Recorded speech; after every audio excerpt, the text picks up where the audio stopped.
इसके पहले आपको अवतल दर्पण के लिए वक्रता त्रिज्या तथा फोकस दूरी में आपको संबंध बताए थे कि फोकस दूरी वक्रता त्रिज्या की आधी होती है, जिसके लिए आपको ये मैसेज भेज दे रहे हैं। इसके लिए आपको समझाए थे और भेजे थे, साथ साथ इसका वीडियो भी जो है आपको किताब का भी भेज दे रहे हैं।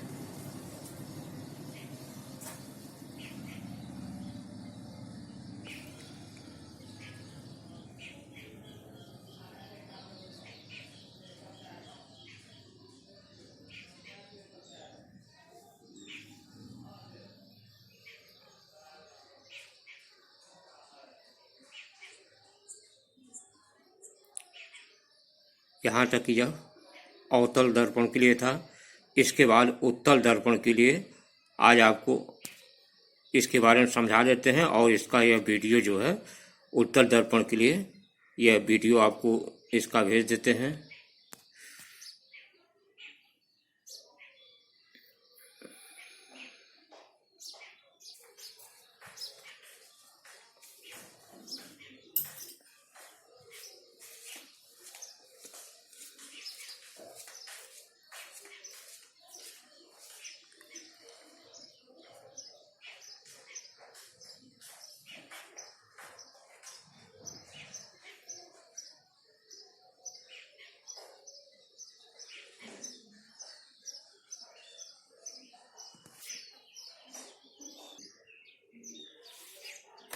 उत्तल दर्पण के लिए देखिए आर और एफ में क्या संबंध हो गया वक्रता त्रिज्या और फोकस दूरी में।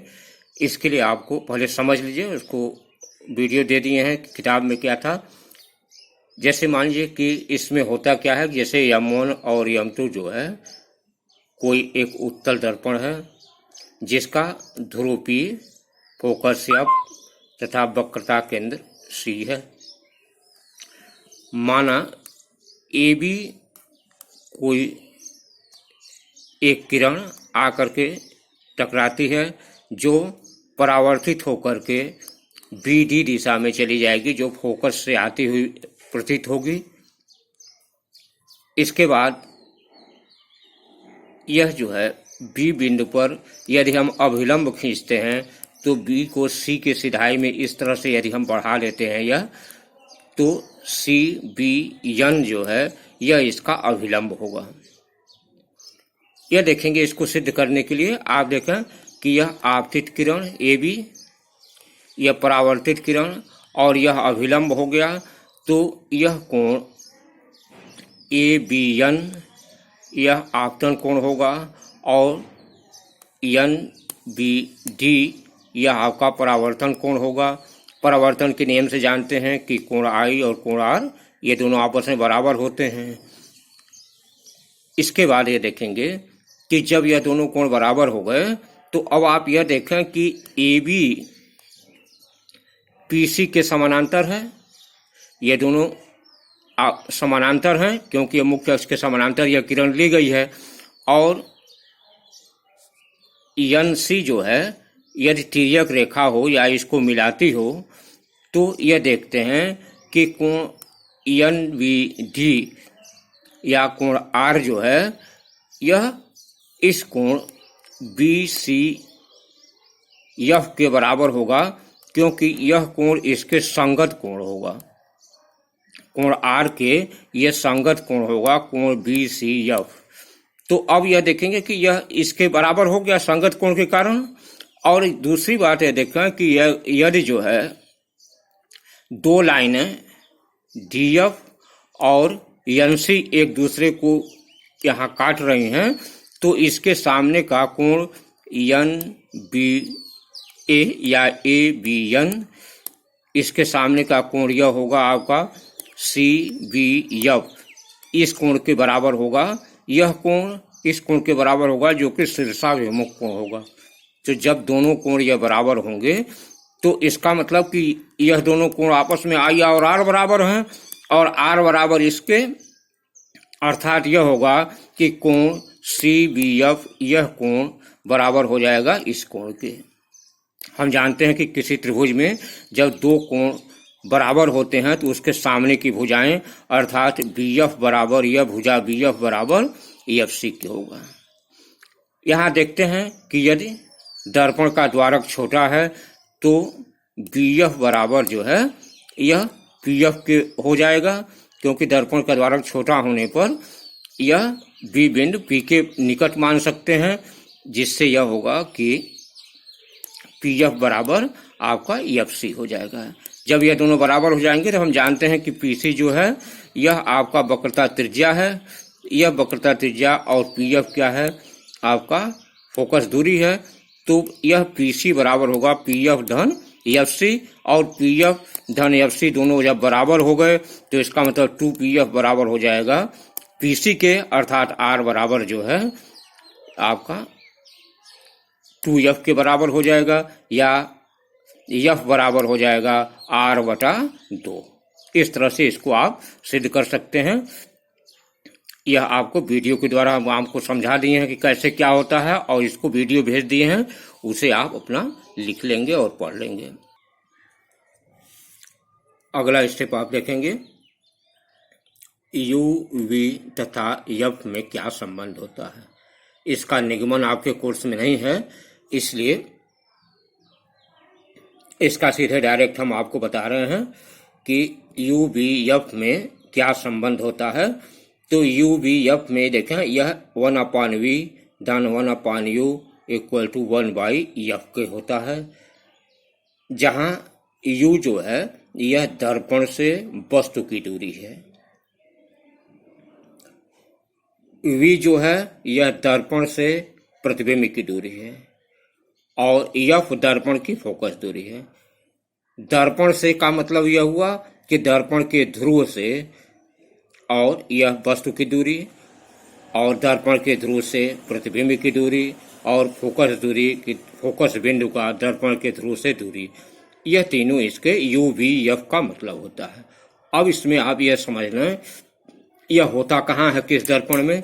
इसके लिए आप देखें, जैसे मान लीजिए यह अवतल दर्पण है, अवतल दर्पण है M1 M2, और इसके सामने यहाँ AB कोई वस्तु है। आपको प्रतिबिंब के बारे में बताया गया है, प्रतिबिंब बनाने के बारे में। आप ये देखें, AB यदि कोई वस्तु है तो यह AB की जो दूरी होगी यह यहाँ से यहाँ तक का मतलब यहाँ P से B तक की दूरी को हम U कहेंगे।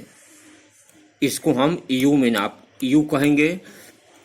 यहाँ देखते हैं कि यह जो प्रतिबिंब बन रहा है, कि जैसे मान लीजिए कि AR यह किरण यहाँ F से परावर्तित होती है, और यह C से लेते हैं जो कि उसी दिशा में परावर्तित हो जाती है। दोनों बिंदु यहाँ A', B', यह आपका प्रतिबिंब बनता है। तो यहाँ जो B' का ध्रुव से B' की जो दूरी होगी यह आपकी V होगी, मतलब दर्पण से प्रतिबिंब की दूरी यह V हुई, और फोकस जो बिंदु है यह F बिंदु, P से F का यह दूरी जो है यह स्मॉल f में लिखते हैं, यह फोकस दूरी हुई। इस तरह यह UV/F जो है यह आपका अवतल दर्पण में होता है। इसी तरह से उत्तल दर्पण में देखें, उत्तल दर्पण में यह वस्तु की दूरी,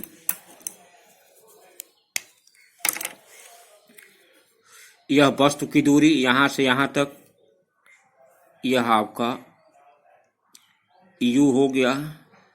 यहाँ से यहाँ P से और B' की दूरी, यहाँ से यहाँ प्रतिबिंब की दूरी यह आपका V हो गया, और P से F के बीच की दूरी यह आपका यह फोकस दूरी हो जाएगा, यह आपका F हो जाएगा। यह आपका अवतल दर्पण या उत्तल दर्पण के लिए है। तो यह दूरियों का संबंध, या दूरियां कहाँ से हम नापेंगे और कौन सी दूरी को क्या कहेंगे। अब इसके बाद आता है इसमें कि किस दूरी को हम क्या लिखते हैं, इसके चिन्ह की परिपाटी क्या होती है। तो चिन्ह की परिपाटी के लिए आप समझ लें कि यदि हम मुख्य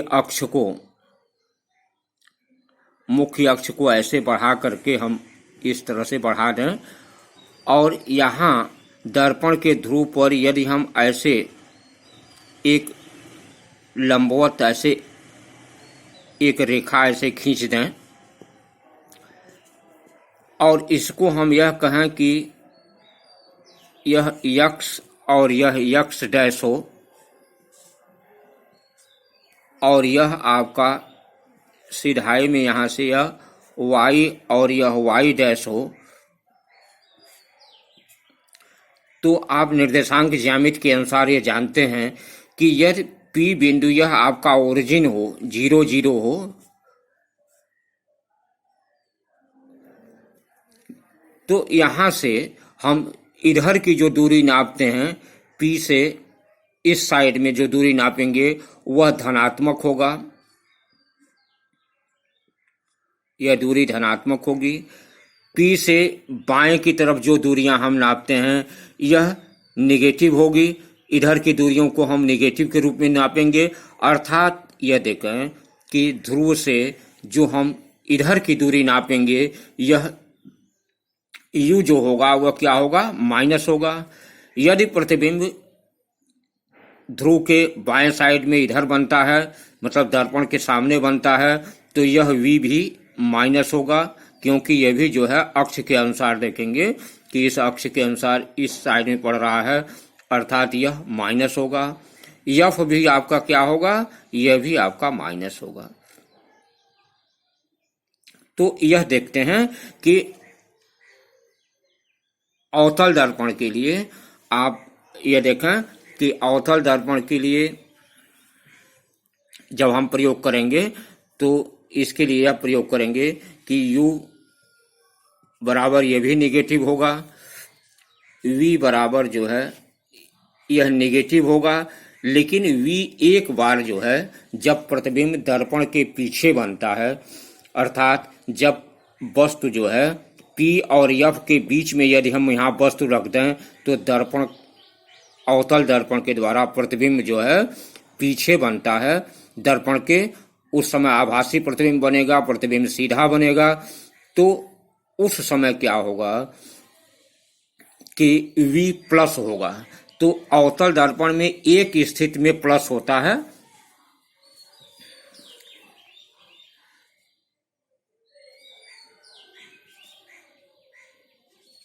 V का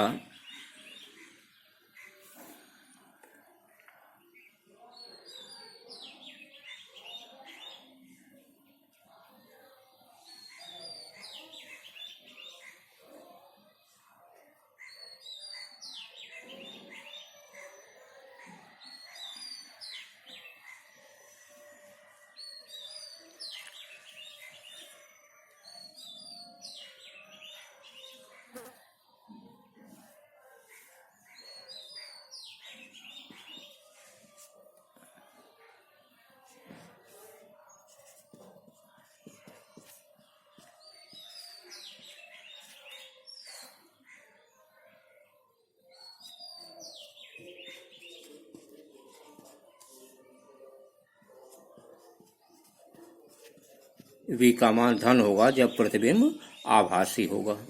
यह एक स्थिति में ही आता है। इसके बाद F जो है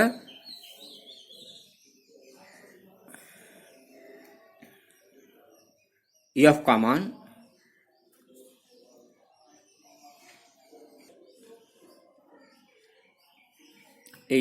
मान जो है यह हमेशा नेगेटिव होगा। यह आपके